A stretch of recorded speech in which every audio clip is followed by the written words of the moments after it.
Mateus 26, assim diz a palavra de Deus. Eu ministrei no último sábado do Rio de Janeiro uma mensagem falando da importância de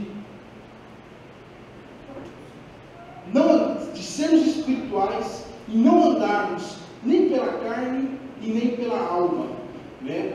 E falamos a respeito da alma, as três funções da alma. A alma, ela tem, dentre as três funções, uma delas que é a emoção, os sentimentos, é uma das funções da alma. E um crente espiritual, ele nunca pode andar pelas funções da alma, pelas suas emoções, pelos seus sentimentos, muito menos pela sua mente. Nós devemos renovar nossa mente mediante a palavra de Deus, e também não podemos andar segundo as nossas vontades, segundo os nossos próprios desejos.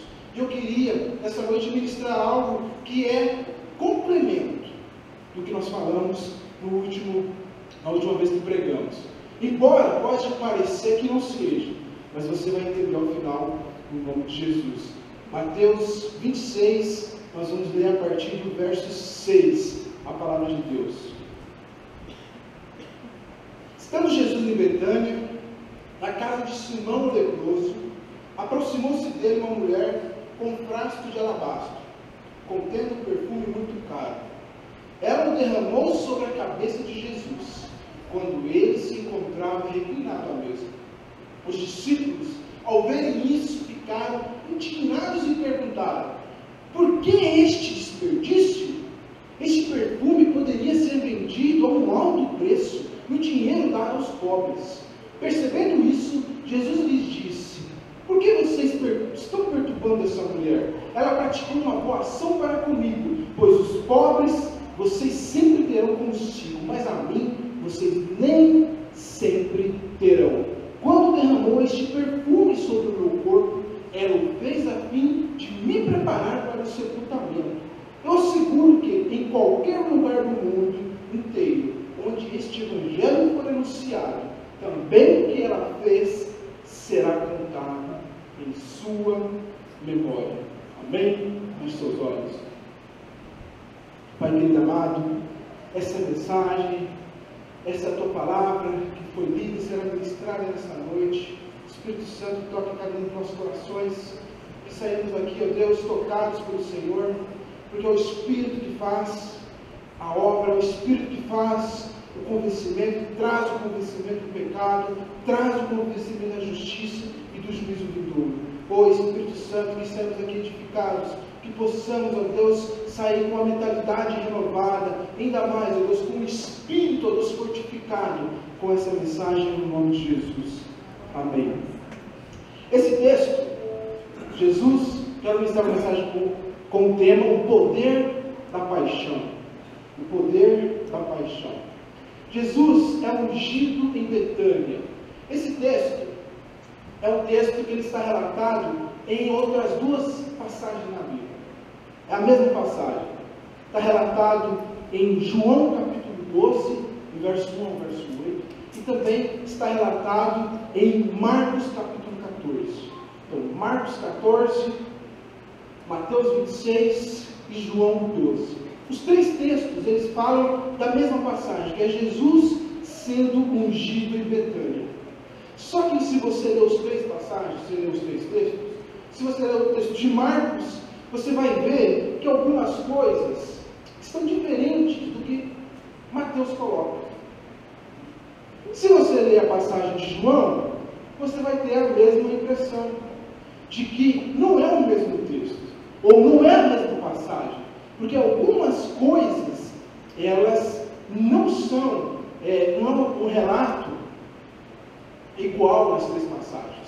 E aqui está para nós uma primeira e importante reflexão que nós temos que fazer a respeito do estudo bíblico. Nós temos que entender que a Bíblia, e a primeira regra de fé de todo crente, é a palavra inerrante de Deus. Você crê nisso? A Bíblia é a palavra inerrante de Deus. E quando eu olho para ela, depende muito da minha posição diante dela. Se eu quero achar nela contradição, se eu olho para a palavra de Deus com descrédito, se eu olho para a palavra de Deus querendo achar achar alguma vírgula errada, eu nunca vou ser iluminado pela palavra de Deus. Alguém que tem um coração altivo para a palavra de Deus, se você ler não desejoso de receber o alimento espiritual, você nunca vai conseguir receber.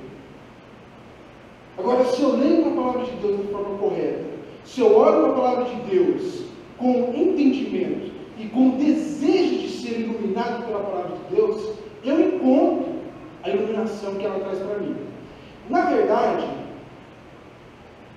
e é uma regra que nós aplicamos para os evangelhos, quando eu leio o evangelho, eu tenho que entender que são 4 pessoas falando a respeito de um fato.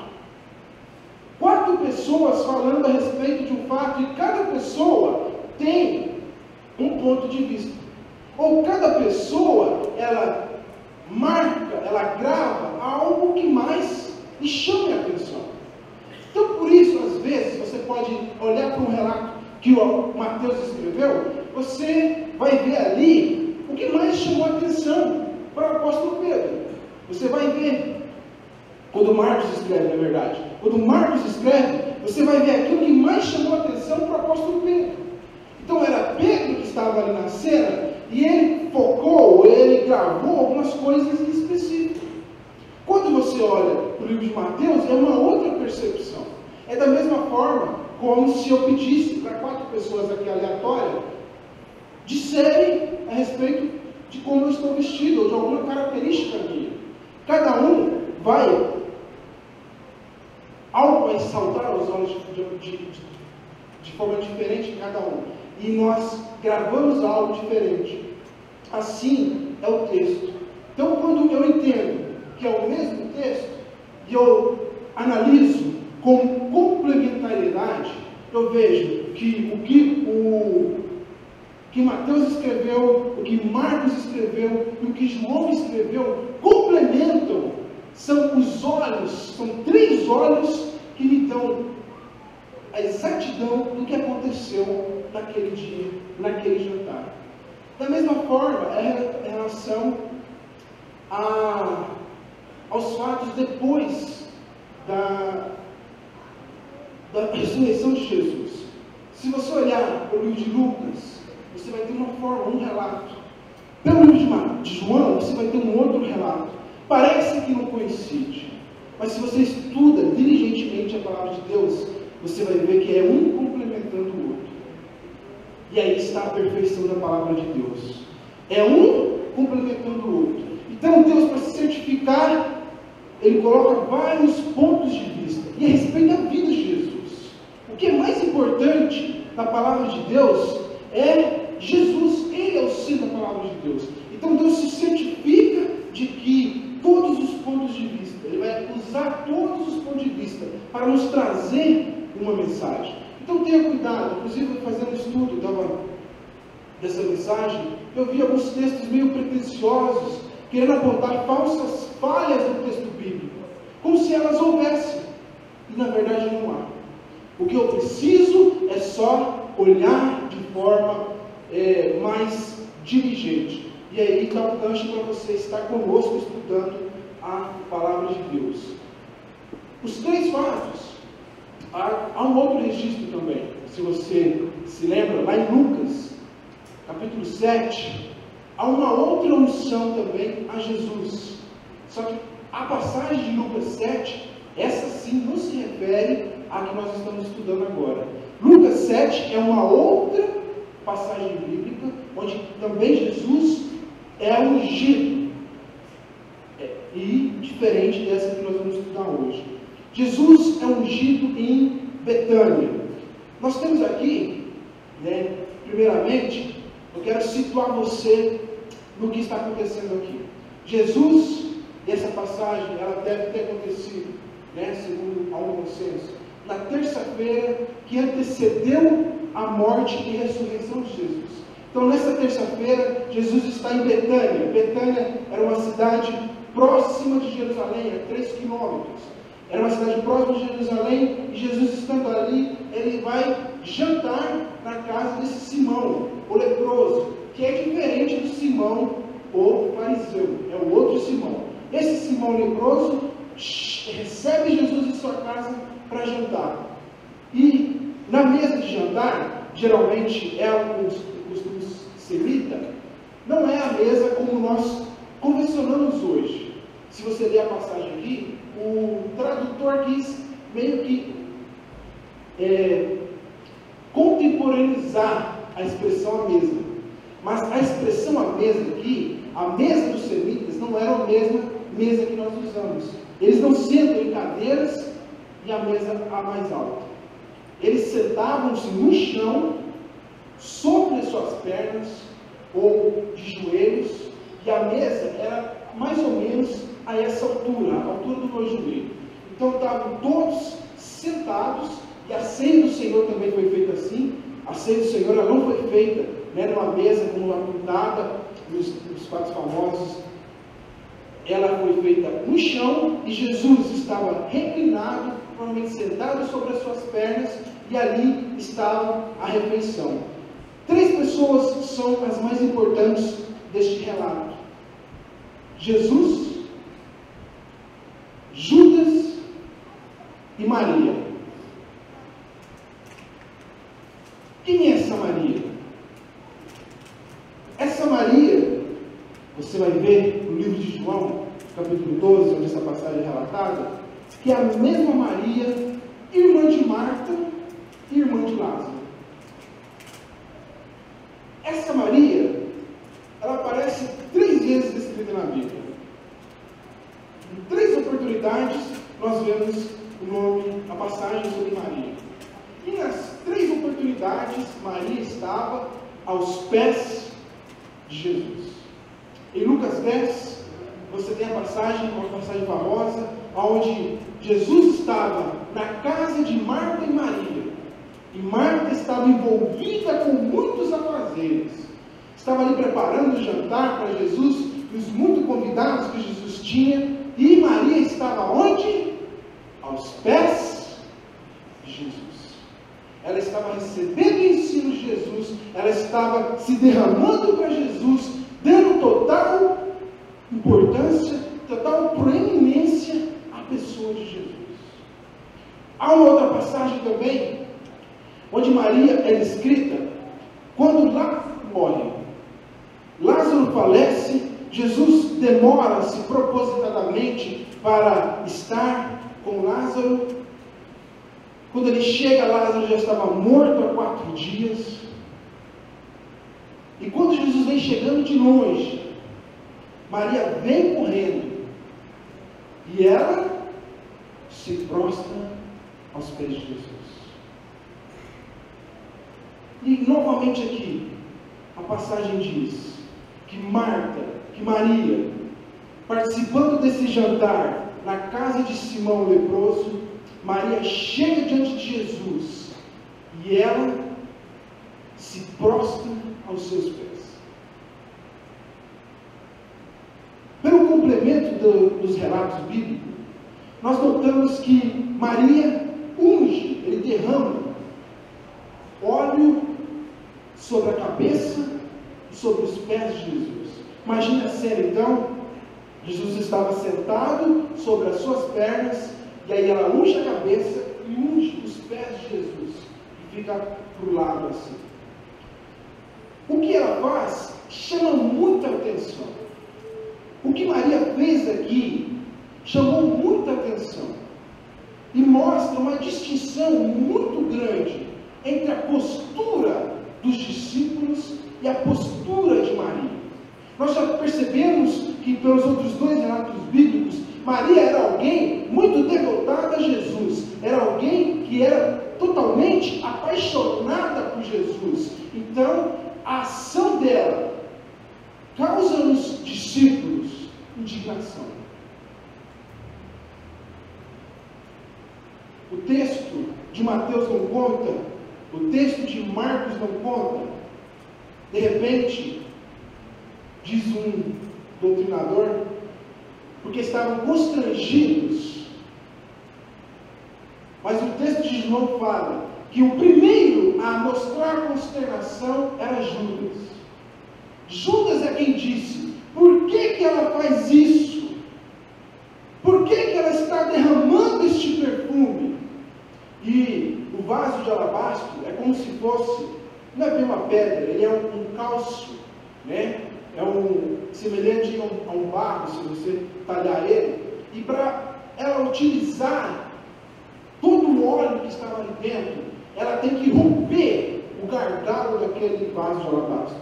E o apóstolo Pedro, quando ele relata para Marcos, você vai ver no escrito de Marcos que ela quebra o vaso e ela derrama na sua totalidade aquele óleo sobre Jesus. Lá no livro de João, você vê a descrição de que esse óleo que ela derrama, esse perfume, ele custava pelo menos 300 denários. Um denário significa mais ou menos um dia de trabalho de um trabalhador. É como se ela pegasse 300 dias de trabalho dela, quase um ano de trabalho, de acúmulo de riqueza, ela pegasse e numa só ação, ela derramasse sobre Jesus. Para os discípulos aquilo pareceu um absurdo. Para os discípulos pareceu uma atitude impensada.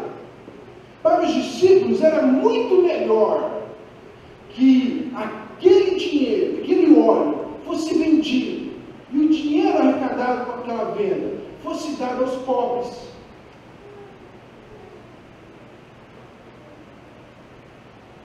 Parece até que é uma justificativa idônea. Ora, muito bom fazer ofertas, muito bom cuidar dos pobres, muito bom fazer caridade. Para que desperdiçar o perfume dessa forma? O problema é que Jesus conhece o coração dos discípulos de Maria. O problema é também que Jesus conhece o meu e o seu coração. E quando Jesus olha para aquela atitude, o livro de Marcos vai falar mais corretamente, eles repreenderam ela severamente. Eles não criticaram ela. Eles olharam para aquela ação e repreenderam ela severamente. Como é que você faz esse desperdício? Você não pensa?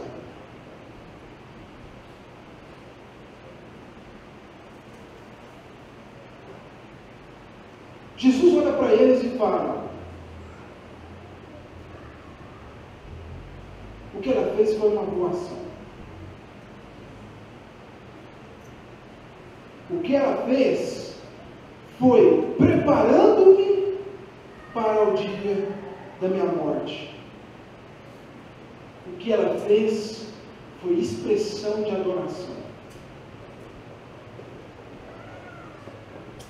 E aqui está um grande problema do cristianismo hoje.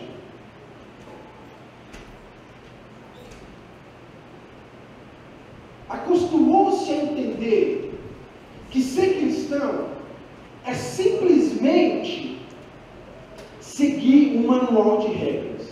Então, eu tenho que a Bíblia é um manual de regra, eu sigo esse manual de regra, logo eu me torno cristão. Um dia o pastor fez o apelo, eu vim aqui na frente, levantei minha mão, aí eu me tornei cristão. Mas há uma grande diferença entre você ser adepto a uma filosofia e entre você ser um cristão verdadeiro. Cristianismo não é, de forma alguma, uma filosofia de vida. Você pode estar aqui dentro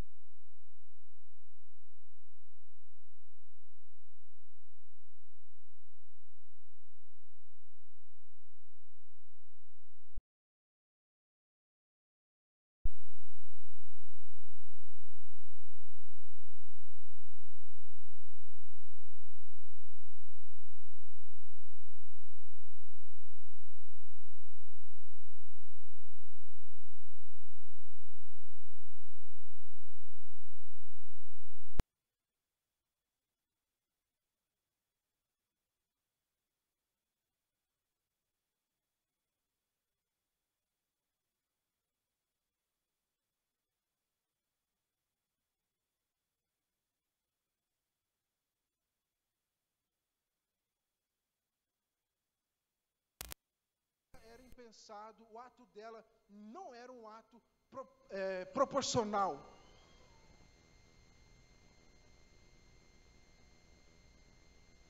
Às vezes nós temos muita dificuldade de entender a devoção dos irmãos. Foi falado aqui a respeito do dízimo e oferta. E eu usei esse mesmo texto para falar do dízimo e oferta na quarta-feira. Porque para muitas pessoas não passa pela cabeça trazer 10% do seu salário e depositar como oferta à igreja, o dízimo que nós falamos. Ou ainda, além dos 10%, trazer mais um valor a título de oferta. Não passa pela cabeça, não entra. Não, eu posso ir lá, eu posso dar uma ajuda para a igreja, eu posso colaborar com a obra, mas 10%, isso não parece razoável. Para algumas pessoas, não parece razoável frequentar mais de um culto na semana. Ora, ir ao domingo já está bom. Mais de uma vez na semana, isso é fanatismo. E na célula, para algumas pessoas, ler a Bíblia todos os dias, orar todos os dias, não é razoável. Não é proporcional. E nós sempre vamos nos deparar com esse tipo de pessoa. Para quem fazer algo para Deus, estar com Deus, deve ser uma medida muito pequena. Para esses discípulos, e principalmente para Judas, entregar 300 dias de trabalho e derramar, não era proporcional. E aqui está a chave do cristianismo. Porque o cristianismo não é uma filosofia de vida. Diz um pregador que cristianismo não é nem mesmo uma pregação, não é nem mesmo uma religião.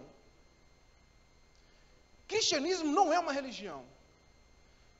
No sentido de que não é uma filosofia, mas é sim um relacionamento com Deus. E o problema é, às vezes, eu achar que eu sou cristão, porque eu sigo as regras, porque o meu nome está no hall de membros da igreja, porque eu entrego o meu dízimo, porque eu venho um domingo todos os dias, eu venho todos os domingos nos cultos, e eu achar que isso me faz cristão.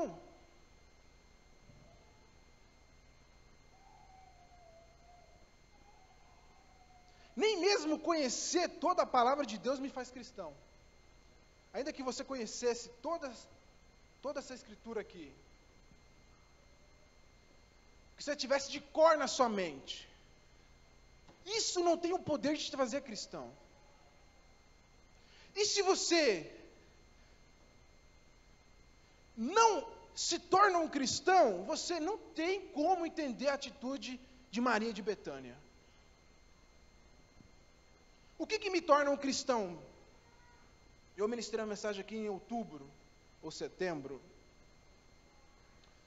Há um texto muito forte da palavra de Deus que está em João capítulo 3.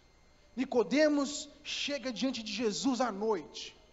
E o texto frisa que ele era mestre na lei. Conhecia a palavra de Deus, seguia o manual que ele tinha. E Jesus fala para ele: Nicodemos, te é necessário nascer de novo. Como assim, Senhor? Eu conheço toda a palavra. Te é necessário nascer de novo. Como assim? Eu sigo. É necessário nascer de novo. E é um ponto muito crucial no cristianismo. O cristianismo, ele é essencialmente uma religião mística. Não sei qual que é a ideia que você tem da palavra mística, misticismo. Mas a religião cristã, ela implica necessariamente de um encontro sobrenatural com Deus.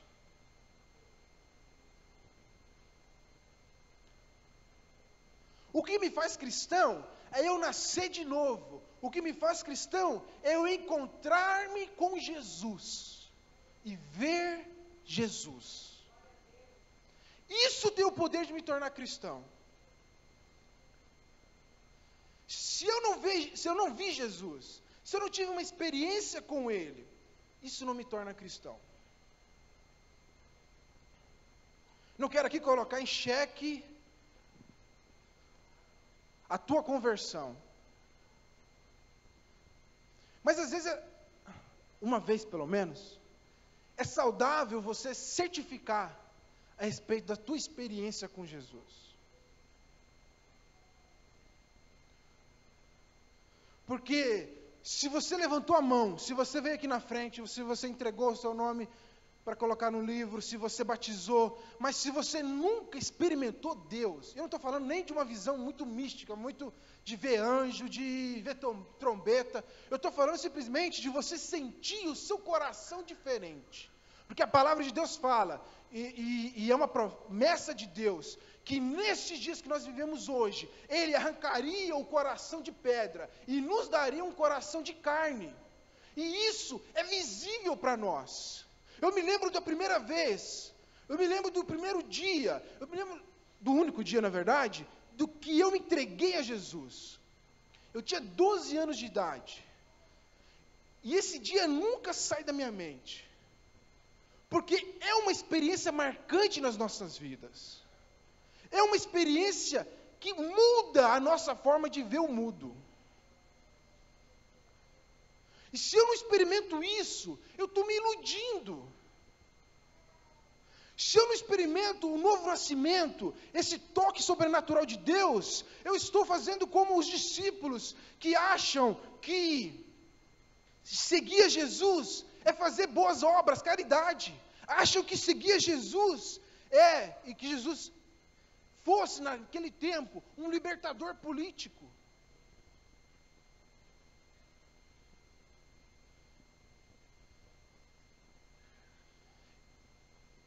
E o cristianismo não é só de um encontro místico, é de alguns encontros místicos. O apóstolo Paulo fala em 2 Coríntios 3,18, que nós somos transformados à imagem de Deus quando nós vemos a Jesus. Se eu acho que eu vou me transformar, quantos acham que Jesus era um bom exemplo?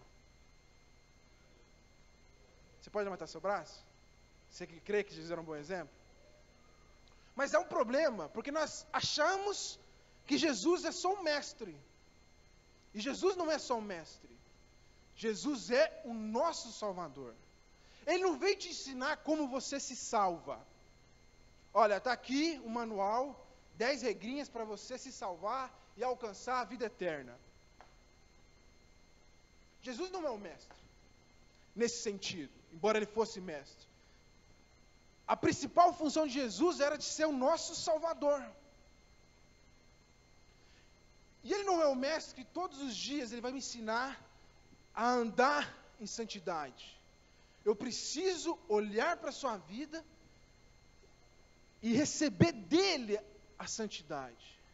O apóstolo Paulo fala, quando eu contemplo a Jesus, de glória em glória, eu vou me transformando à imagem de Jesus. Eu preciso encontrar com Jesus. Para essas pessoas, era um desperdício.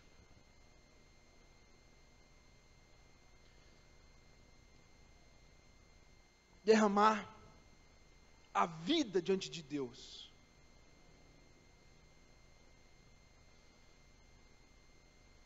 Mas Deus não requer outra coisa de nós.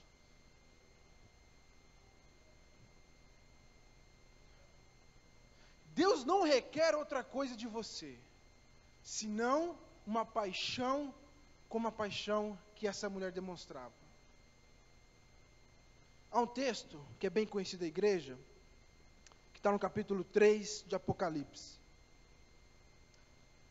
João tem a revelação de Deus, ele escreve uma carta para Laodiceia. E lá, ele faz uma acusação àquela igreja. Todas as outras igrejas tinham problemas morais. Todas as outras igrejas tinham problemas de todas as ordens. Mas a igreja de Laodiceia não tinha nenhum desses problemas. Ela tinha um problema que era considerado mais grave. E aí, João escreve: tenho, porém, contra ti, que não é frio nem quente.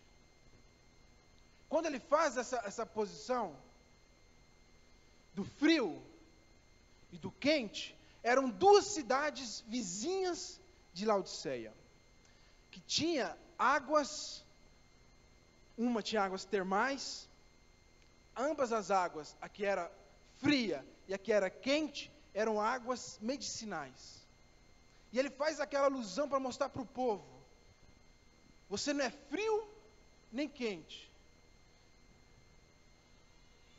E é a mesma alusão que ele faz para nós.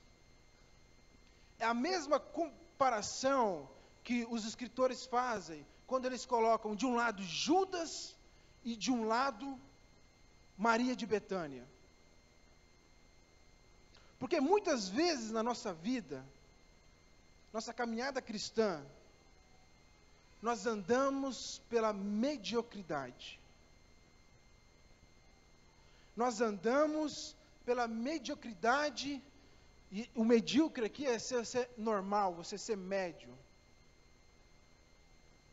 E para com Deus, não há como eu viver um cristianismo se não for com intensidade. Se não for com entrega total. Não há como eu ser cristão vindo à igreja somente aos domingos. Não há como eu manifestar um cristianismo entregando-me em metade. Jesus requer de nós a totalidade na nossa vida. Só que, para eu entregar essa totalidade, eu preciso estar completamente apaixonado por Ele. Deus, Ele é um Deus apaixonado por nós. A Bíblia fala, e João escreve 3,16, Ele amou o mundo de tal maneira, Ele nos amou de tal maneira, Ele te ama de uma forma apaixonada, que permite com que Ele faça por você sacrifícios. E Ele sacrifica o seu melhor, como o Adriano falou aqui, o seu unigênito. Jesus, movido por uma paixão, Ele se entrega por você na cruz. E Ele não espera nada de nós, se não for tudo de nós. Eu preciso, todos os dias pela manhã, avaliar o meu nível de paixão pela obra dEle. O meu nível de paixão pela pessoa dEle. Não olhar mais pelo nível raso da mediocridade, mas entregar o que eu tenho de melhor. Maria de Betânia, ela é criticada quando ela derrama o seu perfume. Ela é criticada também quando ela está aos pés de Jesus. Marta critica. Jesus não vai repreender ela não me ajuda aqui. Quando ela vai ao encontro de Jesus, quando Lázaro tinha morrido, ela também é criticada pelos que estão ao seu redor. Em todas as vezes em que Maria vai a Jesus, de forma intensa, ela é criticada.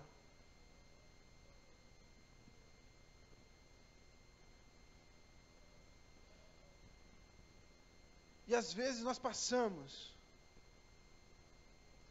uma vida inteira, gastamos os melhores dias, e de vez nós agimos como Maria, nós agimos como Marta e os discípulos. Olhamos para aqueles que se entregam e criticamos. Olhamos para aqueles que se entregam e ponderamos de forma bem sensata. Isso é fanatismo. Isso é demais.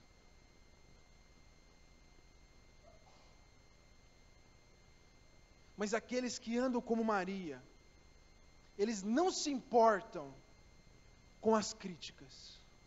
Eles não se importam com o que estão falando. Eles não se importam com a reação das pessoas. Como que elas vão reagir. Desde uma simples manifestação no louvor, de explosão. Desde a entrega total a este Deus que nos arrebata. Ela não se importa. E ela se entrega como alguém que está tremendamente apaixonado. Eu queria que você ficasse de pé nessa hora.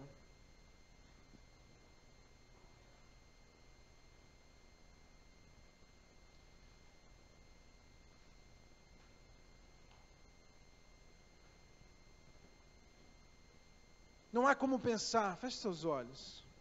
Não há como pensar em cristianismo sem entrega total e absoluta.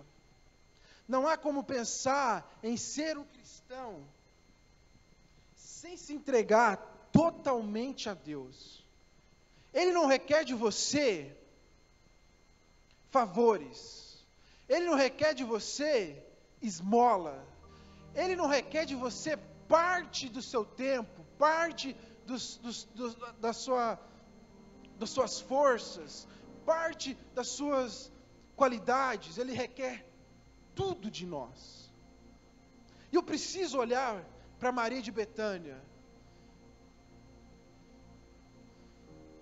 E da mesma forma como ela se derramou aos pés de Jesus, me derramaram aos pés de Jesus também.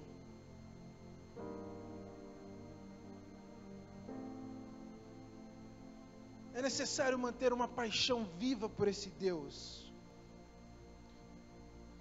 A palavra nos diz que Ele nos amou tanto, e que quando nós éramos ainda pecadores, Ele nos estende a mão para trazer-nos de volta para Ele.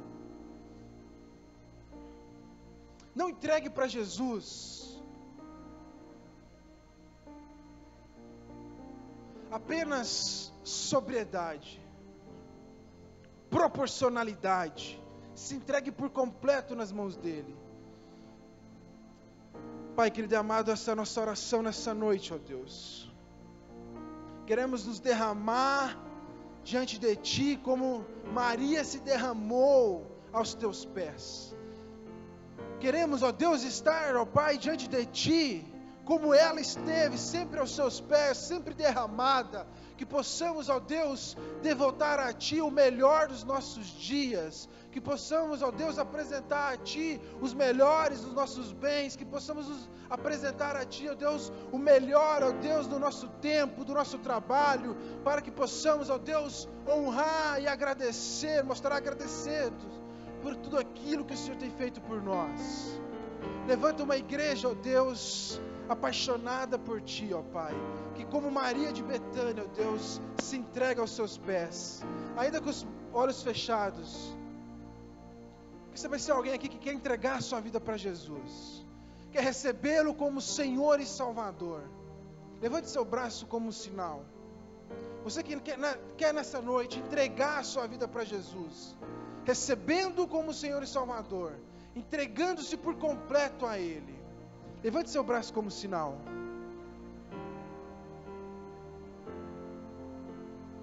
Amém. Que você tenha uma outra oportunidade no nome de Jesus.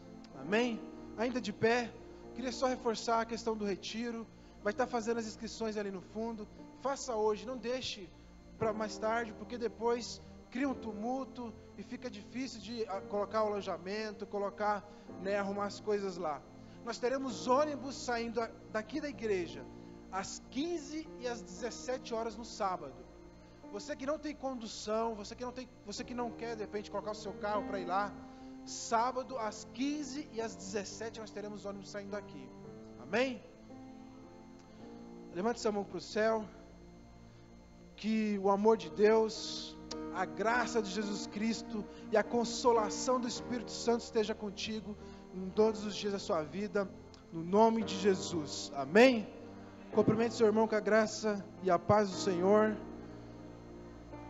Esteja com a gente no retiro de carnaval, tenho certeza que vai ser bênção na sua vida.